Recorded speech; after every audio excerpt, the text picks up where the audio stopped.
We got Barrett them a little burnout. Let the button go, son. Of course, they're going to short time me. Well, you put about 20 mile an hour on these boys, and they wake up real quick. They're like, what is happening, son?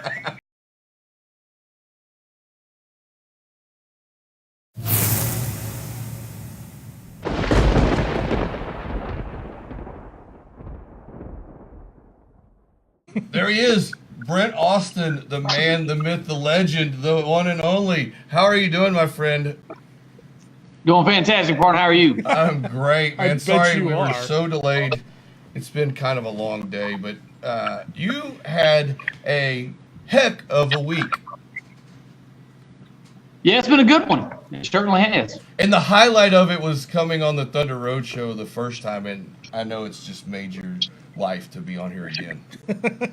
Now, I'm sure people do appreciate it, man. You know, as far as just getting to know people and what they do. So what y'all do is truly a great thing. Hey, man, I appreciate it. How does it feel to drive home the winner of the biggest race in no prep racing history? Well, I reckon, you know, I reckon it's saying as the day goes on, you know, you think of it as another race, but you are right. You are correct. It was the biggest payout in no prep history. One of the biggest payouts in the sport of drag racing. I think it was the biggest payout in heads-up racing ever. Huh? Well, I mean, that says something right there. That says a lot. The world took notice of this event. And, you know, Donald Long does his 100,000, and Wes Buck has done his 100,000. We did something similar at Lone Star and ended up splitting it because nobody wanted to race Steve Wiley and Frankie Taylor. So we had to split up the purses, but we started with the 100,000 Jared and I did. And here you are. I mean, did it sink in on the way home, or when you're holding the check and you and Sean, or, you know, your main man, your right-hand man at the races, Sean Overstreet, when you're holding that and they're taking pictures, when did it really soak in? Well, honestly, I don't know.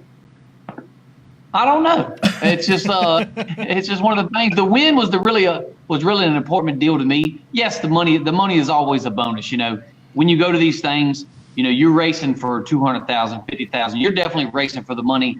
But everybody there stands that chance to win. So confidence is a great thing. Cockiness is not. Yeah. So when you show up to this thing, man, and you know, have the confidence to win, knowing that you can be one of them, because in this game, anything can happen, you know, but I don't know if it's really sank in yet or not. It's hard to say, partner. Has your phone been blowing up the last 2 days? I have had to charge my phone twice today. You have a lot of new cousins? I have got probably family that I've never heard of before, but, you know, I hope they don't expect to see me at Christmas time. Yeah, family comes out of the woodwork when you win the lottery or Bristol. You know, and it's a good thing. Like I said, I appreciate everybody's congratulations. It's hard to get on there and tell everybody thank you for congratulating me. I do appreciate everybody's time, but, you know, I'm one guy, so if I miss somebody, I truly do apologize for it, you know, but I do appreciate all the fans or just people that like the hot rod. You know, the Megalodon is a bad hot rod, man. Anybody can drive the car. The car is what did its job. Jeff Lutz in the final, he had an issue. You know, I hated it for him. It was a bad deal, but my car survived run after run. So hats off to the car because the car did what it had to do.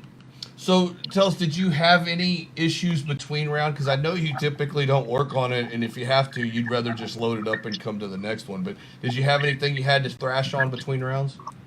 Nah, man, that thing is it is a teddy bear. It truly doesn't make enough horsepower. Anything can hurt if you got something going wrong. But you buy quality stuff, you spend the time, you do your homework. It is a pretty trouble-free piece. People come by there, you know, they're expecting to see you thrashing on it, doing this, doing that. Man, I'll check it when it leaves here. Make sure the valve springs, everything's in check, push rods. When I go to the drag strip, I prime the oil up on it, run the rest of the day, partner, put fuel in it. You know, that's what turbo guys are supposed to do. Yeah, they got it a little differently than I do. But, you know, hey, the turbo guys can make a little bit more power than I can. So I reckon it's a give and take. But you don't make with so much power, you know, it'll live forever. Did Pro Charger reach out to you, or were they there? No, Pro Charger wasn't there. Pro Charger gave me congratulations. You know, I I'm not sponsored by anybody, but it's just me. But Pro Charger makes a great product. They truly do. I wear their hats. I wear their shirts. I like them. But they make a great product. They truly do. Everybody does. Anybody in this game makes a good one. If you have a good product, I'm going to tell people it's a good product. The T&D rockers I run on, man, everybody calls Frankie Taylor. I was talking to him about it. And, I was telling him, man, brother, I have no trouble. You were there, Doug. Yeah. We were having a conversation. I mean, this thing, you buy quality pieces, and you won't have problems. Take care of it. Do the maintenance on it. People sometimes can neglect it or get caught up in stuff and forget it, and that's really what gets you. That thing has made 27 consecutive passes, consecutive passes down a no prep surface. So I really can't complain. Yeah, that's pretty awesome, and it's a testament to the quality parts you buy in your program and being on top of stuff, and it's pretty cool to see that you can go hang out and BS and sign autographs, which you do have to do a lot more lately. Now that you're street outlaw and big winner and all that stuff, but you get to do all that and talk to the folks. I mean, you talked to me and Frankie for an hour about the combination because we're going to a similar setup and similar combination motor-wise, and it's nice that you don't have to. I mean, a lot of racers are envious of you. Well, it's when I've tried a lot of different combos. I truly have. There's pros and cons to everything. The Pro Charger works well with the no prep scenario. The Pro Charger works well with everything. When you hang twins on something, two can always make more power than one. I'm trying to get them to give me a setup to hang two F3s off the front of this thing. We'll get busy with this stuff. You know what I'm saying? But they keep telling me, Brent, you don't need it. Well, what I need and what I want is probably two different things, partner. Yeah. How much more weight would they throw on you? They've already discussed that. They would, if it's twins, they already put a rule in there because I was mentioning some of it. I just hang twin F3s. Well, then the rule came up about it. But hey, what? The thing is, what was done, and I understood it. I took what it was. I took it as a challenge, and I prevailed. That is what you do. Fussing, moaning about it, it's not going to change the outcome, partner. The rule will be what the rule is. When I showed up and decided to run against that rule, I knew me fussing or talking about the weight is not going to do me any good. It's still on my car, so all the time I spend fussing about it is not making my car any faster. Yeah. So that being said, did you have to make a phone call to your brother and say, dude, what are you doing? No. Well, people knew what it weighed. People knew what it ran. Period. Bar none. That is why. Bar none. Yeah. The car is fairly fast for what it is. No Pro Charger car in the world. If you look at Donald Long, take him for instance. He was fair in his rules. 125 pounds. What any big block Pro Charger's got to weigh? Not 2750. Yeah. The cool part about it is, hey, cool. Like I said, it didn't make you a little fussy. You spend all this time and money taking weight off of a car. It is a stock body 69 RSSS Camaro. You can't get it but so light. You can't, my car's not carbon fiber. It don't have carbon fiber panels. It's got the same panels that any man can buy, any man can afford. So when you do all this and you get weight slapped on you, it's kind of a compliment in a way. But you just, like I said, I took it as a challenge. I put the car back to the same ET. It's not a problem. The downside to it is it's harder on my wallet because you have to press it harder. So when you press it harder, you're going to hurt more stuff. Now, I'm not pressing it hard enough to do anything now. It don't make me so much horsepower. I mean, it's got one injector, as I've stated, and you have seen yourself. Yeah. Due to the laws of physics, it can't be but so fast, as everybody says. They sort of said, that car can't be but so fast. Well, you're exactly right, partner. It can't. Right. But it goes A to B a lot of times in a row. Yes, sir, it does. I assure you, that car, if they line up beside it, the one thing they probably do know is it's going to go from A to B. Yep. It may not be the fastest pass it, but very, very seldom have you ever seen me not make a pass in that vehicle. Yeah. I think one of the only times I saw you not is the one time you had an engine failure at one of the races. Yeah, it threw the crankshaft literally in 4 pieces out the bottom, man. I mean, what do you do? I mean, I can't. Car had the wheels hiked up, man. I was racing Haggart and them with the Swamp Thing, man. She had the wheels hiked up. Second, I went to pull high gear. I said, we're going to ride this baby through the finish on 2, son. About that time, she That's the end of it. Where are we? Yeah, it's an awesome car. I had to be the first to get you on, and you got to come on, and I was teasing you a little bit as you were going rounds about some Thunder Roadshow karma, and thought maybe we could carry some on for you after winning the biggest race in the century. Hey man, it's fantastic. Like I said, man, it's a cool deal. People ask you, they ask you what it feels like, what it's like to win, to ride the car. You know what I'm saying? To be a part of one of the biggest events in the history of the no prep drag racing. It was and I tell you, man, the only thing I kept thinking is, hats off to the fans, man. These people are, it is rain, sleet, snow, or hail, son. They weren't moving. Yeah. They came back the next day.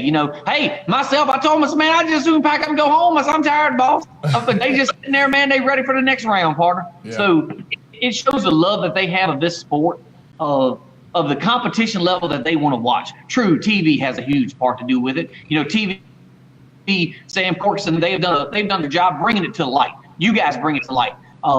It has the economy's helped as well too, but still. Yeah. Well, another reason I had. Really is.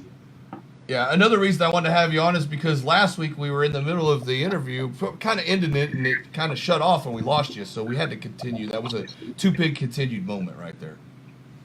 I got you, partner. Hey, cool. Like I said, I appreciate y'all having me.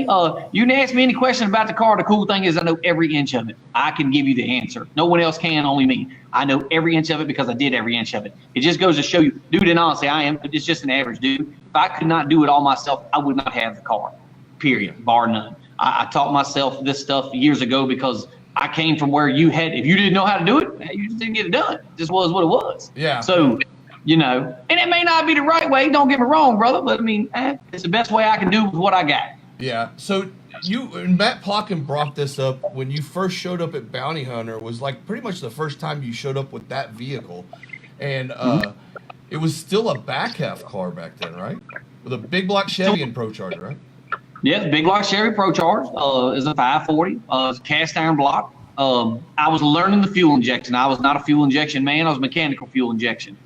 So this electronic, I drank the Kool-Aid. I said, man, this would be fun. I said, I had stopped drag racing. I was running a little small tower car. I said, man, I'm gonna try this electronic fuel injection. Might be pretty cool.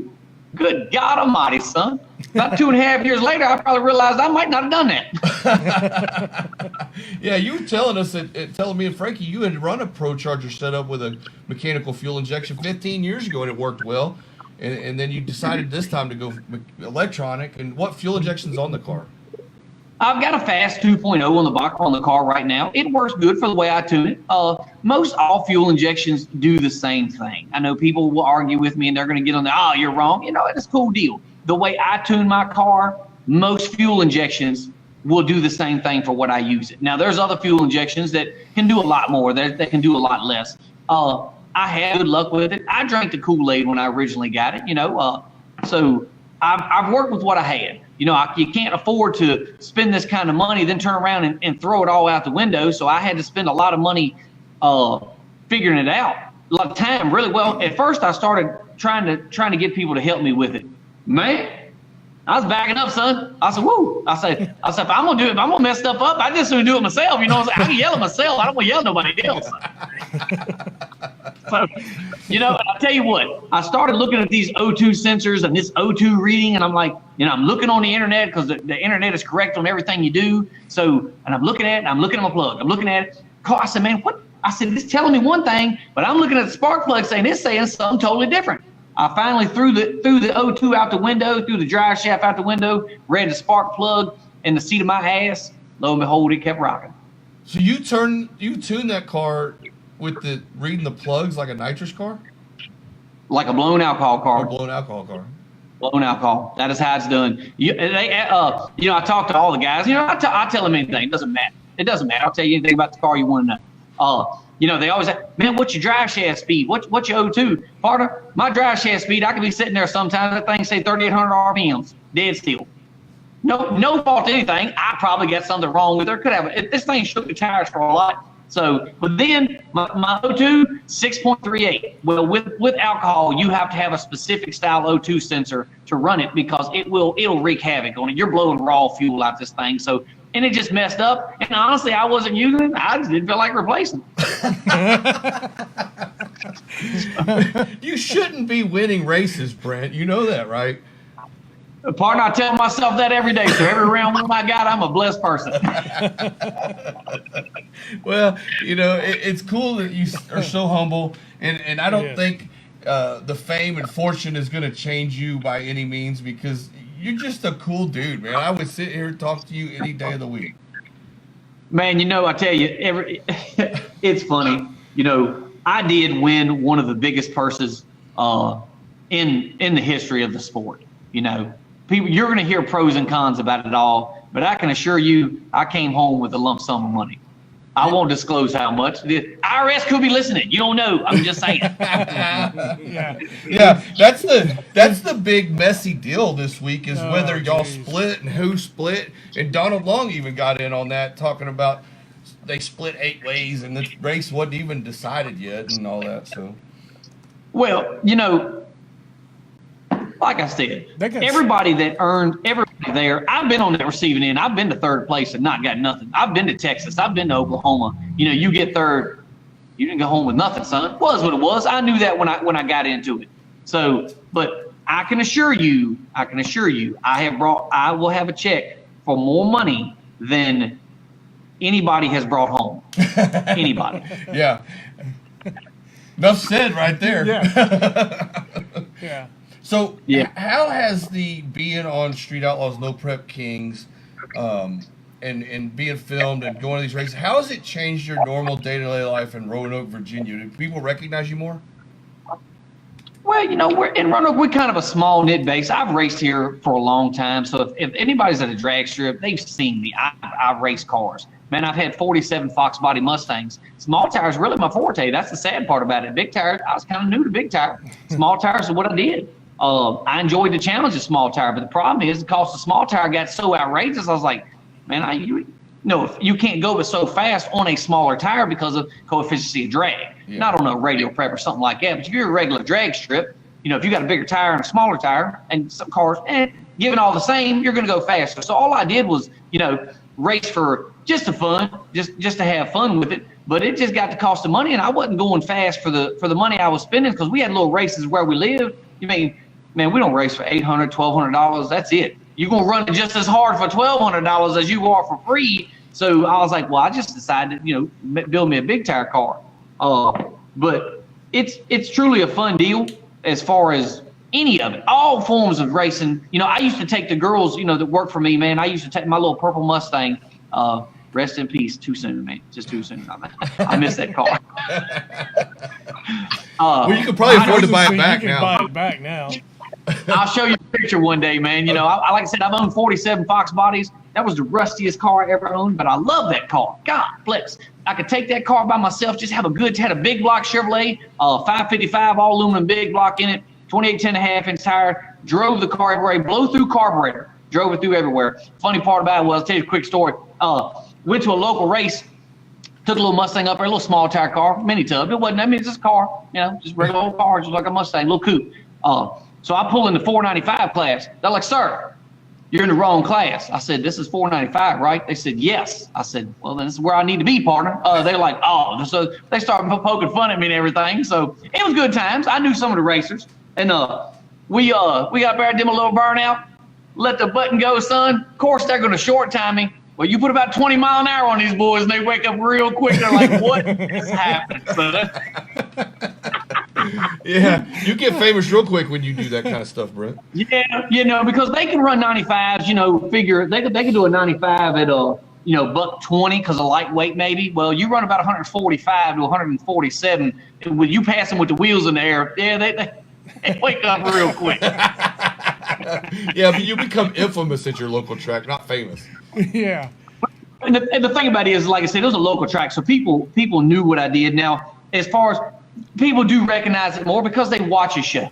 I ain't like eating dinner and everybody's, oh man, you make them. Nah, I ain't none of that. You know what I'm saying? But not yet. Not yet. Yeah. Now, I did go in the local Kroger last night. I was super excited. I came home. I got home about 10:30, and I didn't have no food in the house as usual. So I went to Kroger and gonna give me a little something to eat. And I got a buddy that works there, man, and he was making a big deal of it. You know what I'm saying? So, but all that'll pass. You know, people see you win $200,000. I mean, everybody's all right with you then.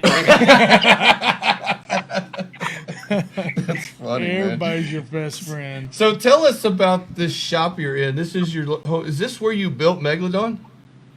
Yes, this is I used to build drag cars for a living. That's what I did. I built motors, transmissions, I built it all. You know, I retired from doing it. It became, when you take your hobby that you created a job out of, it will take the fun out of it. People always, man, I love to do what I do for a living.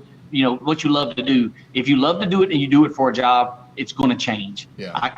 That's a bit of advice I will forever tell everybody, you know. So it took a lot of the fun away. You know, my dad passed away, God rest his soul. He was my right-hand man. And when I did it for my shop was down there where we grew up, my brother and myself grew up. And I did it for about a year and a half.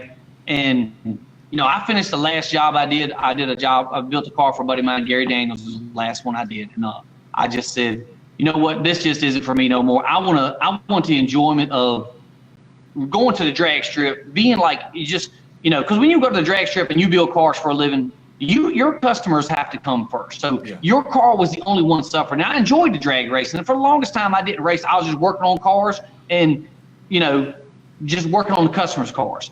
But, you know, if you do this, I've tried to do other things, man, like we've talked about. I don't find enjoyment in anything else. So I just wanted to put the joy back in it for me, for myself, to enjoy racing, to enjoy, you know, I see these people that's got the love for cars, man. And I look at it, you know, when you do it every day, you lose that. Yeah. Part of you will lose the love for cars. Now, I got my little street, my little 67. Man, that's a little hot rod right there. I bought off my buddy Larry Roach.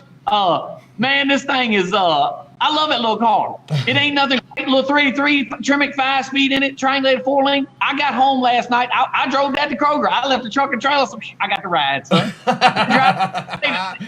Hey, I was going to post on Facebook, and I was like, you know, you win $200,000, and you're excited to drive a '67 SS Camaro. It makes no sense to me. Well, you need a little therapy in your life every now and then, and you got to just take a minute back and savor the moment. And hey, getting in a hot rod is good therapy. I mean, it's better than drugs, sex, or candy.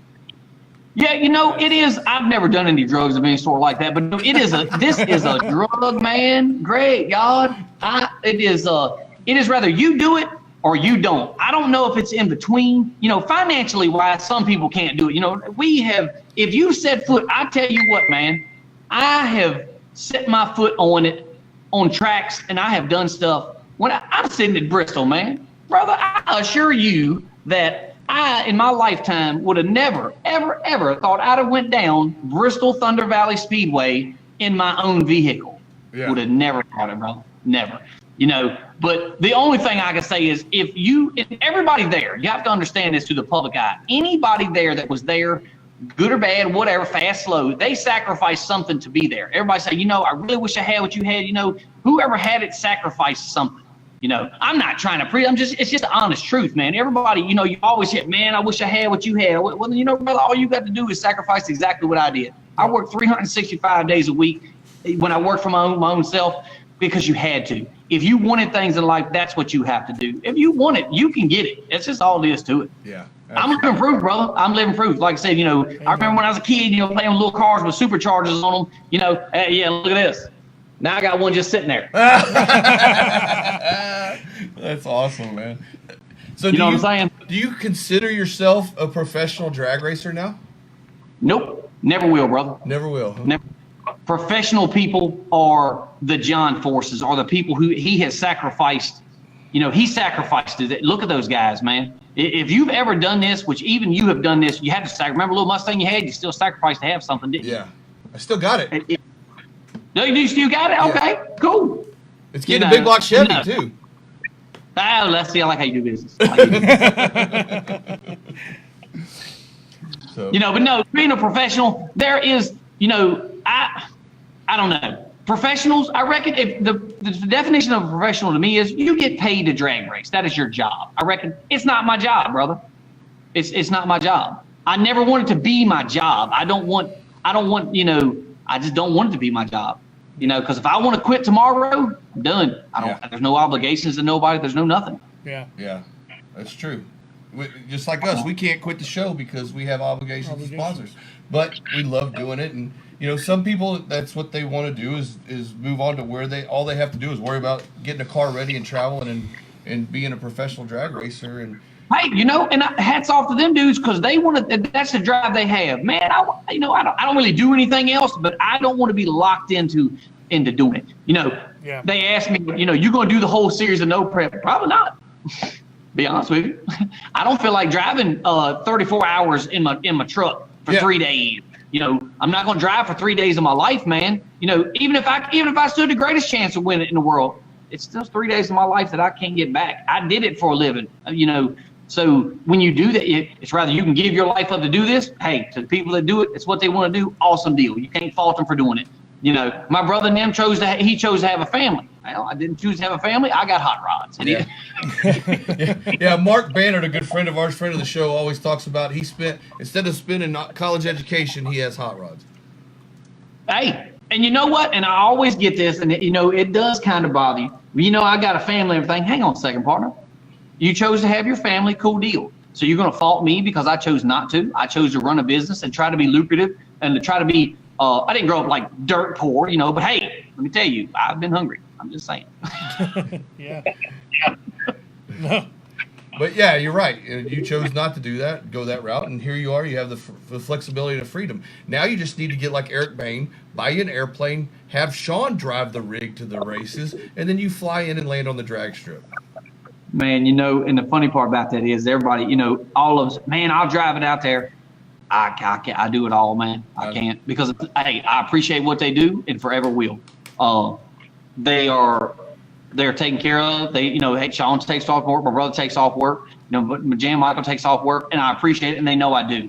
But I am the person that I have to. It's mine. If it messes up, I can yell at myself. I don't want to yell at somebody else for doing something that because they may not take the passion in it that I do. You see what I'm saying? Yeah. So I can't let nobody drive my rig because I'm just not that guy, brother. I'll do it till I can't do it no more, but I can't just let somebody take off with my stuff and then I show up and then there I am, I'm flying in. Man, I ain't that dude, man. Hey. What's up, rock star?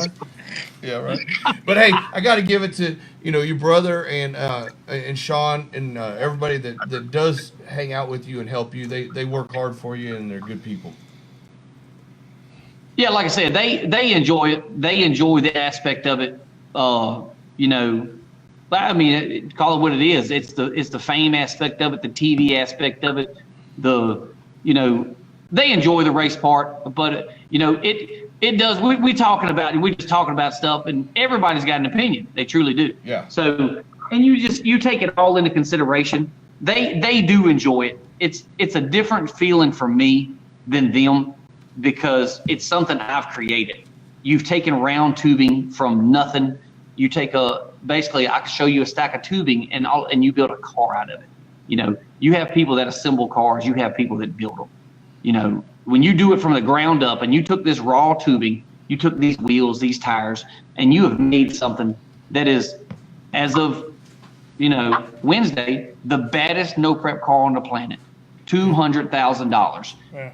That is an accomplishment for myself. That is what I look at. That is an awesome deal. Not me driving it. It's just you took something, a skill set that was, and honestly, I didn't go to school for it. So you figure, how in the world did you do it? I don't know. I can't explain it to you. Everybody says, man, where'd you learn this? How'd you do it? I was like, sometimes I look at myself going, how did you figure this out? I'm not sure. Well, you're a true artist in building a car. And anybody who's taken a project car and made it their own is creating art, and that's what you do. And your hard work's paid off. And congratulations to you, my friend. Hey, man, and and you're exactly right. The hard work pays off, and everybody's like, man, I can't have it. I can't have it. Yes, you can, partner. And I'm not saying everybody's as smart as me, and I'm not saying everybody's as dumb as me. It's what you're willing to sacrifice to get what you want. It's an awesome deal, man. Hey, when I go home at night, it might hit me. Hey, Brent, man, you just won $200,000, brother. You might be a little bit happy about that. Yeah, well, hey, so what's next for you? Do you know? The next race? Yeah. Next race is Pennsylvania. I believe it's not this Friday. It is the following Friday. It goes back to No Prep Kings. Reading's a beautiful facility. Yeah, I've never been there before. I watched it on TV. I watched it. It seems like a super nice facility. But yeah, we will. We'll go to there. And I tell you, I do want to say something, man. Everybody asks me, because when you go to these things, they're like, man, how are these guys? What are these guys? Dave, Chief, Murdenova, Doc, Chuck. How are these guys? And I tell them, hey, man, they've been nothing but respectful to me. They've never said no negative has came out of their mouth. They seem like a decent bunch of guys. Everybody's got issues. Don't get me wrong. You're dealing with horsepower, money, and testosterone, brother. They're gonna be some mouthing off. I just assure you. You know what I'm saying? But the only thing I tell them is, I said, man, they're regular guys. I said, they are, they're racers. Yeah, they got a TV show. They get paid. You can't fault them for it. What they have done. And Chuck actually got on there and made a post about, you wouldn't have this. And honestly, he's truly right. Sam Corcus, the TV show, they saw something. I asked Sam Corcus, which he's the big guy with it. I asked him, I said, man, why did you decide to do cars? I said, why? I said, he said, man, I've always been into cars. He said, but I seen how could I put it in his words? I seen what people kind of dreamt about. The average guy going out here doing this, being somebody, making somebody for herself, getting the sponsors, getting it, you know what I'm saying? Hey, man, no, look at them when they first came out. Look at them now. Guys are doing great for themselves, man. New trailers, new total homes. You got a lot of people that want to hate on it, but if they were the people be hating on them too. Yeah. Yeah. Yeah. And, it has single-handedly sparked a new interest in a lot of people, and people that were kind of just done with it or whatever, and they brought their cars out of the garage and started working on them. Even if they're not going to race Street Outlaws, they're building hot rods to go to car shows again and stuff. And the energy in drag racing is awesome, and you guys are working to make drag racing great again. That's for sure. Man, I tell you, and the fans, dude, and you can't say enough about them. I was there, and the kids are something. The kids are man. There's this little dude. He came up, man. He was just, can I get your autograph? I said, tell you what, brother. I said, you can have mine if I can have yours. I said, you might be famous one day. And I said, I'll have your autograph, and that'll be something for me to have. Man, that little dude was excited as he could be when he left, man. He signed my shirt. That's awesome. That's cool. Yeah, it's awesome deal, man. And you never know, man. That might be the next John Force. You don't know. You don't know. So you treat these little kids, man. You treat everybody with respect. Don't get me wrong. Now, some guys, you got to understand, you're a one-man show, so to speak. So you kind of busy, like, you do the best you can. I'm not rude to them, but you gotta handle your business. You raise $200,000. Yeah. I see an aspect of it how they rope them off, and I never understood that. People deal with pressure in different ways. Some people just got to be left alone. Cool, let me handle my business. Other people can be in the eye. You just can't be right on top of them. Yeah. And the fans do get excited. And I'm telling you, other than them actually taking a pass, I swear they get in the car with you. I'm just saying. Yeah. And I can understand Chief and Murder Nova, for one, get fans nonstop. And they do have to be able to cool off and get their head straight. They're getting in a car with a very, very fast car, and sometimes you have to focus, and sometimes you have to work on the junk. So, I can understand you. Yeah, and that's the whole thing. And the fans don't understand that. The fans will sit there for an hour, want an autograph, the drag racers understand, the fans understand. The downside to it is the racer will be the one that suffers versus the fan, because if the racer doesn't suffer, the fans will think he's an asshole. Yeah. Yep. And you can never please 100% of the people 100% of the time. No, I've signed some autographs here recently, and I nothing. I mean, nothing compared to what they do, man. It is and they do sign a lot. I seen them at Armageddon, man. These boys had a line, yeah. I don't know how they did it, brother. Yeah. I would not, if I signed the autographs that they had to sign, I couldn't work on the car. Yeah. Yeah. So. All right, dude. Hey, well, congratulations again. Good luck in Pennsylvania. Any kind of maintenance you got to do to the car? Do you know of it to get ready for Pennsylvania? No, man, I appreciate it, brother. No, look, we were rolling in here. I'll check my valve springs, check my, just check it over, change the oil on it, look at everything. Like I said, when it ain't fast, you ain't got to do much with it at all. Well, good luck, continued success and fame, and I hope the Thunder Roadshow karma continues with you as you go to the next races. Hey, man, I appreciate it, guys. Like I said, and I most certainly do, too, because, man, for 3 years I wasn't on the Thunder Road Show, and all of a sudden I'm on the Thunder Road Show, and so. Yep, you're a superstar now, and we got to give a shout-out Making it to, rain. Southern Vape Escape. Hello, girls. We love you. Yeah, man, they are. I tell you what, they are a driving force. These little girls, man, they watch everything they can. God love them. They get to crying. I was like, sweetie, y'all don't get upset. Goodness gracious, they just get excited. They get anxiety. Love them. Good Lord have mercy. I mean, it is, and they take it so seriously. They get mad when people say something. I was like, they're more passionate than I am, man. I'm just gonna be honest with you. Those girls do a great job. They get treated pretty good. Sometimes they fuss a little bit, think they ain't got it bad, but I mean, Well, but like I said, the big fans of mine, they big supporters. They actually help me. They do the Facebook and things. It was like I said. I told you the story. It was their idea to name the car. Hats off to them girls. They do a fantastic job with what they do for me. Having great employees is an awesome deal. You can go to this thing and not worry about somebody robbing you blind, getting your stuff taken care of, keeping your stores clean, just doing a good job. I don't worry, son. I assure you. I mean, there's a little thought there, but nah, man, you got good employees. I'm blessed to have good employees. Now I'll go to work tomorrow and they'll probably want some money or something. But, yeah, company meeting. We all want raises now that you rich. Yes. Oh, wait a minute. I'm going to have to sign their stuff. They're famous now. So. Well, just remember, if you are into vaping of any form or fashion, go to Southern Vape Escapes online, and they can hook you up and mail it to you, right? Yeah, they can definitely take care of you, man. The girls are very, very, very knowledgeable. We were the first ones in the Roanoke Valley. We're the biggest ones in the Roanoke Valley. I've never smoked nothing. My brother did it. I got my brother to do it, and he hasn't smoked in 4 or 5 years, brother. Yeah. So, Yeah. awesome deal, man. But like I said, brother, I appreciate y'all having me on, man. And if the next race, I reckon I'm just going to have to call you up and we do a fake one or something, because if my luck keeps going, brother, I'm just going to have to keep doing it. All right, we'll plan it. That's for sure. Good luck, man. I love having you on, Brent. You're a good dude, man. Did I hear a new sponsor for the Thunder Road Show? Yeah, right? Southern Vape Escapes. Coming to you. Well, guys, thank you, man. I'm going to get here and make me something to eat. I might drive my little 67 around, brother. All There right, you go. man. Go live. Thank you, man. All right, dude. Later. Bye.